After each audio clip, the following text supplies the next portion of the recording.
से क्यों निकलेगा? देखिए होता क्या है, अभी सरकार क्या कहती है कि ओबीसी को हम जो है स्पेशल कोटा दे रहे हैं, उनको हम स्कॉलरशिप दे रहे हैं या उनके लिए योजनाएं चला रहे हैं। आप सरकार से पूछिए, है ना। तो अब आप ये बताइए कि जैसी योजना बनती है, छोटी सी बात है कि यहाँ पर इतने लोग हैं, 25 लोग हैं, 30 लोग हैं, ठीक है। अब 30 लोगों के लिए भाई देवराज जी ने 30 लोग आए हैं, उनको पता है कि भाई 5 लोग बाहर से आ रहे हैं, 25 लोग हमारे यहाँ, 30 लोग मांग करते हैं। तो देवराज जी जो भी नाश्ते की व्यवस्था करेंगे वो 30 लोगों की काउंटिंग के हिसाब से करेंगे। अगर 30 लोग, उनको पता होगा कि 30 लोग हैं और 30 लोगों के नाश्ते की व्यवस्था करनी है, तो वो नाश्ते की व्यवस्था किसी के लिए कम नहीं पड़ेगा। 30 चाय आनी, 30 चाय आएगी या जो भी चीजें उस हिसाब से होगा। और अगर वहीं पर व्यवस्था देवराज जी ने 30 लोगों की की है, आ जाए 60 लोग, उनकी भी हो जाएगी, तो क्या होगा? हो जाएगी, बिगड़ जाएगी, ठीक है। ऐसे ही अगर 30 लोगों की व्यवस्था होनी है और वो व्यवस्था कर दें 100 लोगों की, तो क्या होगा? बाकी जो व्यवस्था है वो भी बैठ जाएगी। तो मेरे कहने का मतलब ये है कि कोई भी योजना परियोजना बनती है, लागू होती है, क्रियान्वय होता है उसका, तो वो जिस समाज के लिए बनती है उसके आंकड़ों के आधार, है ना, यही होता है। अब हमारे आंकड़े जब आपके पास है ही नहीं, तो आप योजना बना कैसे रहे हो? आपने सब जगह बांट दिया तो जूठन जाठन बच गया, वो दूसरी तरफ फेंक दिया। सीधी बात तो यही होगी, आप तो उनको समझते नहीं हो, है ना। तो जब आपके पास हमारे आंकड़े नहीं है तो आपने योजना कैसे बनाई? पता नहीं कितनी स्कॉलरशिप जो है हमारे बच्चों को कितनी मिलनी चाहिए, आप कितनी दे रहे हो, है ना। इस तरीके से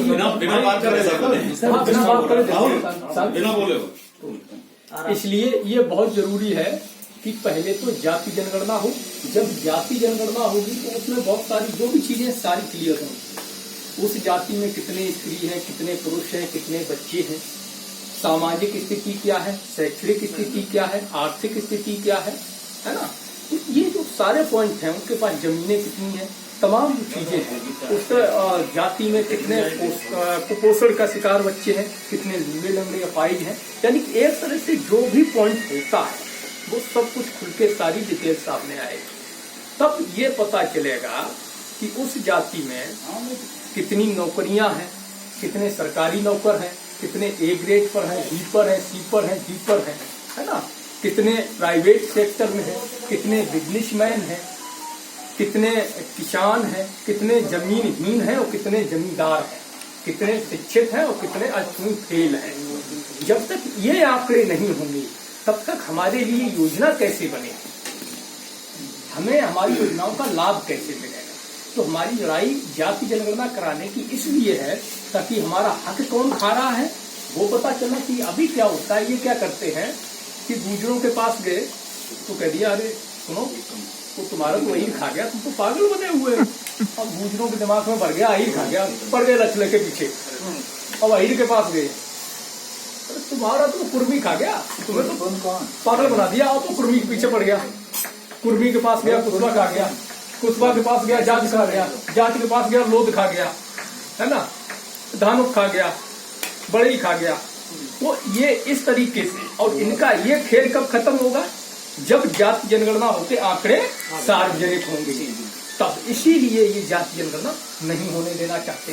1931 में जो 52% थी आबादी 1931 के अनुसार, तो वो आबादी वो थी जो उस समय जनगणना अंग्रेजों ने की थी। उसके बाद जब मंडल साहब इसके आयोग के अध्यक्ष बने और जो उन्होंने रिपोर्ट तैयार की, तो इसमें तमाम अन्य जातियां भी सम्मिलित हुई।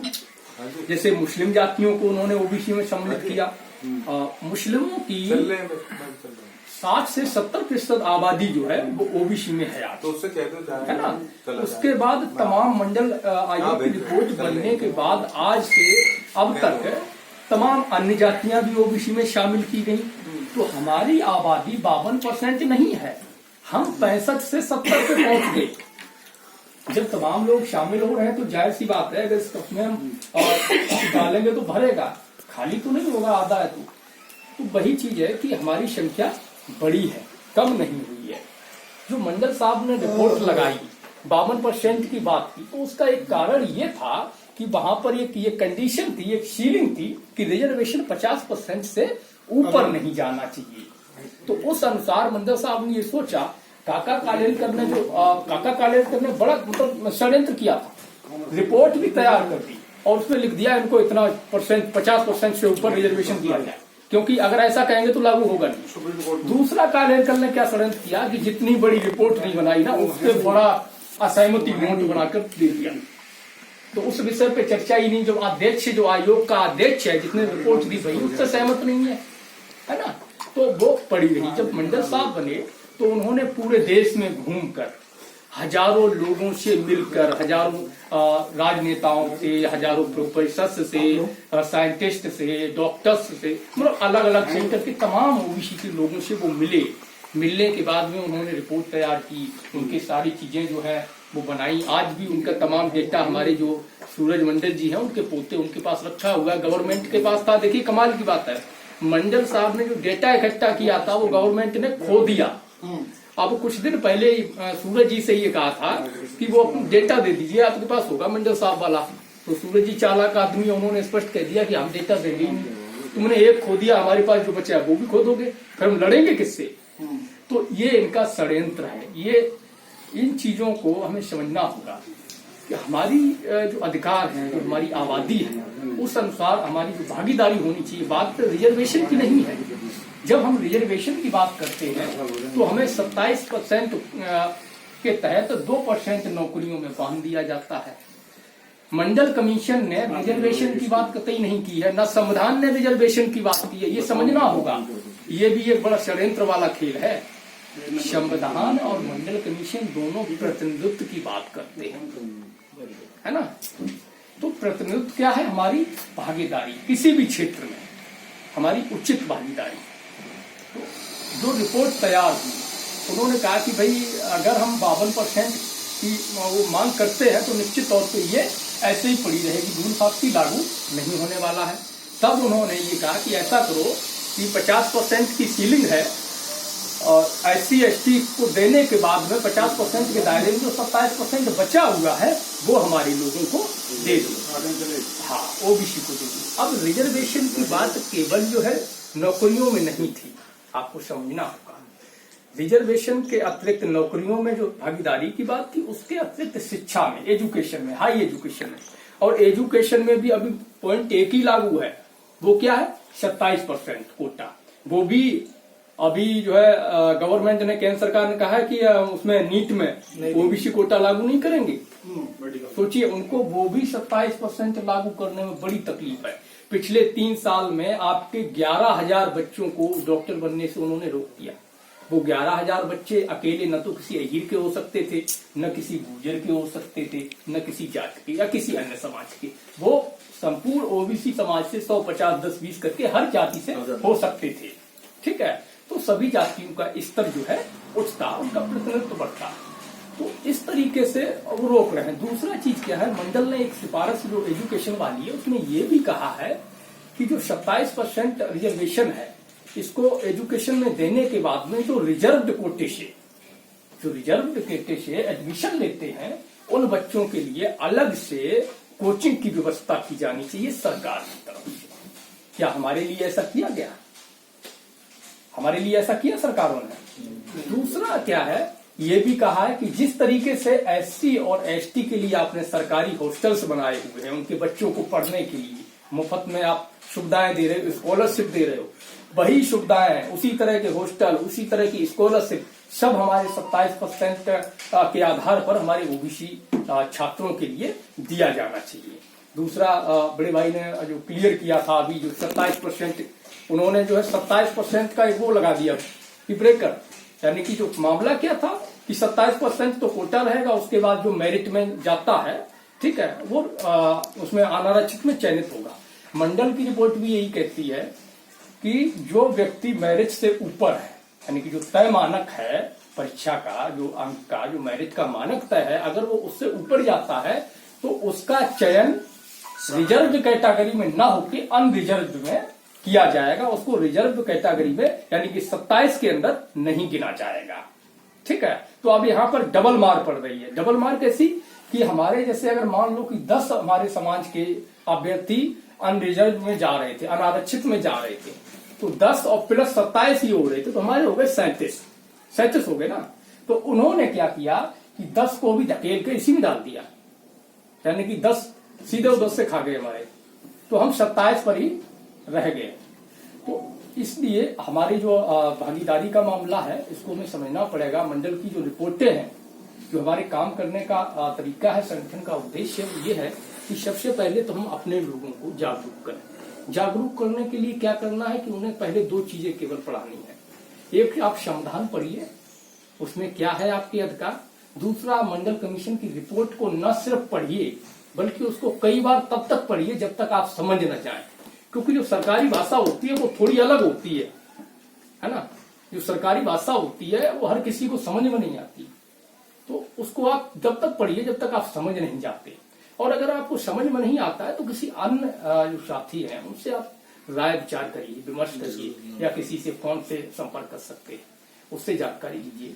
तो ये तो हो गया रिजर्वेशन का जो मंडल कमीशन की बातें हैं।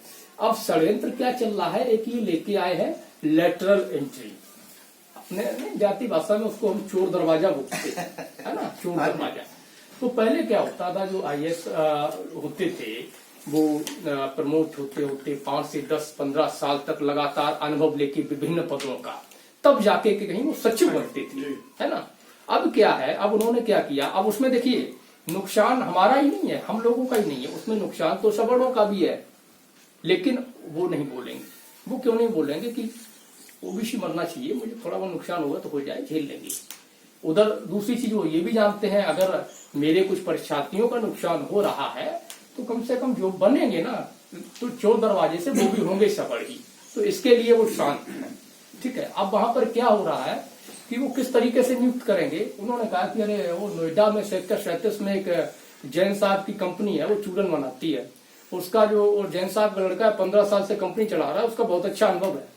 और 15 साल चूरन बनाने वाली कंपनी के GM को जो ना आपके यहाँ की जिम्मेदारी दे दी, आप कानून बनाओगे देश चलाने का।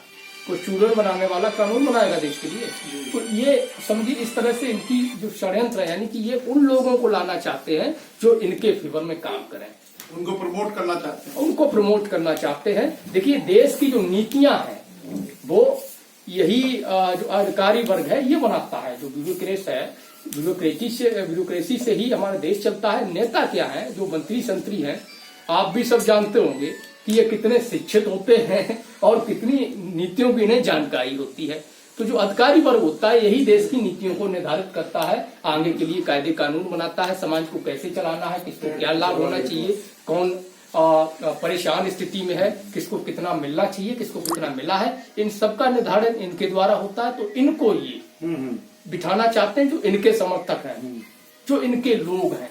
तो इस लेटरल एंट्री का हमें विरोध करना पड़ेगा। अगर हम विरोध नहीं करते हैं तो फिर हमारे बच्चे जो मुखर्जी नगर में 5-5, 10-10 साल मेहनत करते हैं और हम सपना देखते हैं कि हमारा बच्चा जो है IAS IPCS बनेगा, कलेक्टर बनेगा, DM बनेगा, तो फिर मैं उसके लिए एक सलाह यही देना चाहूंगा कि फिर आपको कहना चाहिए कि कोचिंग बंद कर दो और बेटा ऐसा करो, नाम के पीछे लिख ही लो सीधा फलाने सिंह IPS।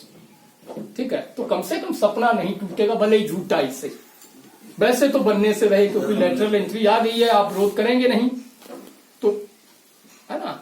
दूसरा विषय क्या है, जो कॉलेजियम का कहा, कॉलेजियम का जो विषय है, कॉलेजियम क्या है, ये एक तरह की संस्था है, लिमिटेड संस्था है। इसमें क्या होता है, जज के द्वारा जज की नियुक्ति की जाती है। और जज की नियुक्ति भी कैसे की जाती है, एक जो जज होता है वो दूसरे जज के रिश्तेदार को या अपने ही भाई को, अपने बेटे को, अपने भतीजे को, हो सकता है अपनी साली को या अपनी क्या नाम बेटे की सास को, ऐसे बहुत से मामले आए हैं, है ना।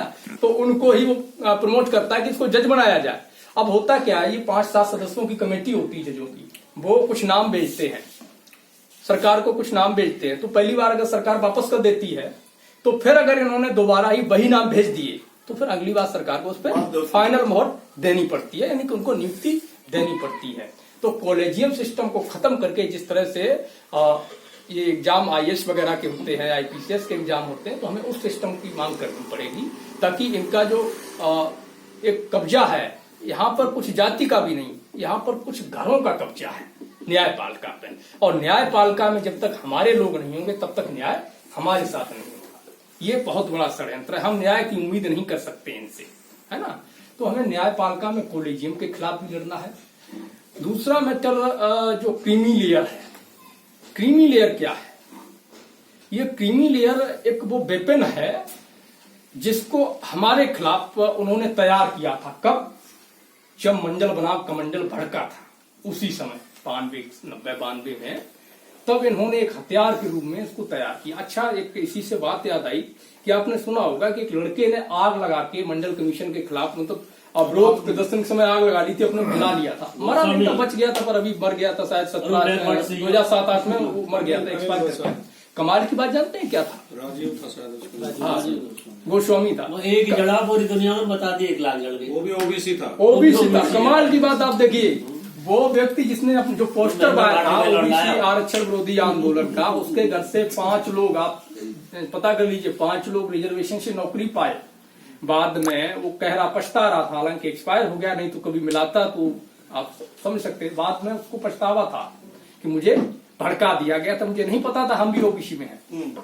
आप सोचिएगा, हमारे ऐसे लोग हैं, हमारे समाज के ऐसे लोग हैं, उनको कैसे भड़काया जाता है, किस तरीके से उनको गुमराह किया जाता है। जैसे महेंद्र जी के बेटे वाला ही मामला जो अभी रखा गया है, उन्होंने क्या किया, हालांकि वो जागरूक थे, मंडल के फेवर में थे, उन्होंने डांटा।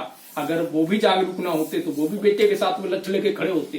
अरे कल्याण सिंह रोमा भी बहन के, हाँ नहीं, वो तो खैर उनके फेवर के ही लोग थे, है ना। तो ये जो सिस्टम है कॉलेज, ये क्रीमी लेयर है, क्रीमी लेयर एक बहुत बड़ा षड्यंत्र है। इसके खिलाफ हमें मजबूती से लड़ना पड़ेगा, इसको खत्म कराने के लिए। क्योंकि देखिए, रिजर्वेशन या भागीदारी जो भी हमको मिल रहा है, वो संविधान में, जो संविधान कहता है सामाजिक और शैक्षणिक पिछड़ापन के आधार पर, लेकिन क्रीमी लेयर है आर्थिक आधार पर तय किया हुआ। अभी शर्मा समिति एक बनी हुई थी, उसने अनुशंसा की है कि खेती की आय को और सैलरी इनकम को इसमें जोड़ दिया जाए, और इसकी जो है वार्षिक सीमा 14 लाख, बताइए कितनी बताइए बढ़ाने, 14-15 लाख कर दी जाए, 14 लाख 15 लाख कर दी जाए। अब आप सोचिएगा, आपकी खेती की इनकम जो अभी तक उसमें शामिल नहीं थी, आपकी सैलरी इनकम जो नौकरी में, जो आपको जॉब में या सरकारी प्राइवेट जो भी आपको सैलरी